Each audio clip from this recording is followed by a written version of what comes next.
New Zealand's central bank hiked interest rates Wednesday by a record amount as it tries to get inflation under control. The Reserve Bank of New Zealand increased its benchmark rate by 0.75 of a point to 4.25%.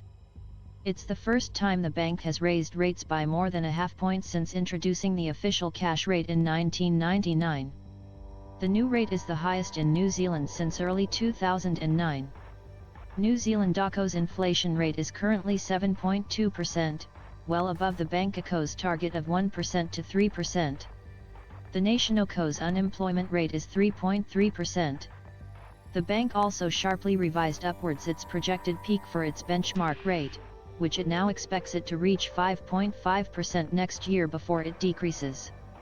It predicted a sharp rise in unemployment next year and for the economy to dip briefly into a shallow recession. The New Zealand dollar rose on the news and was trading at around 62 US cents. The US Federal Reserve and other central banks around the world have been aggressively hiking interest rates to battle inflation. The Fed's key short-term rate is now set at 3.75% to 4%, up from near zero as recently as last March.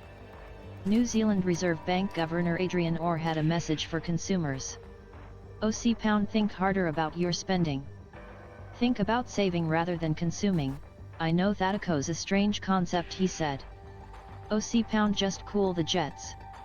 Orr said the bank's Monetary Policy Committee had agreed that interest rates needed to go higher, and sooner than previously indicated, to ensure inflation returned to its target level. £. Core consumer price inflation remains too high, employment is beyond its maximum sustainable level, and near-term inflation expectations have risen.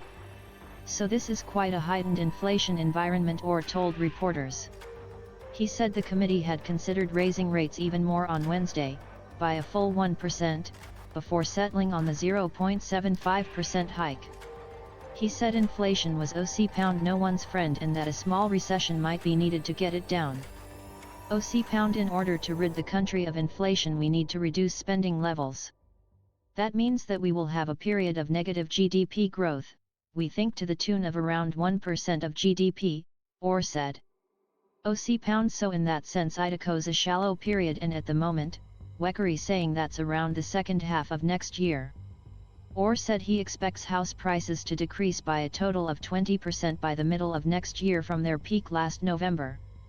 House prices are currently down by about 11% from their peak.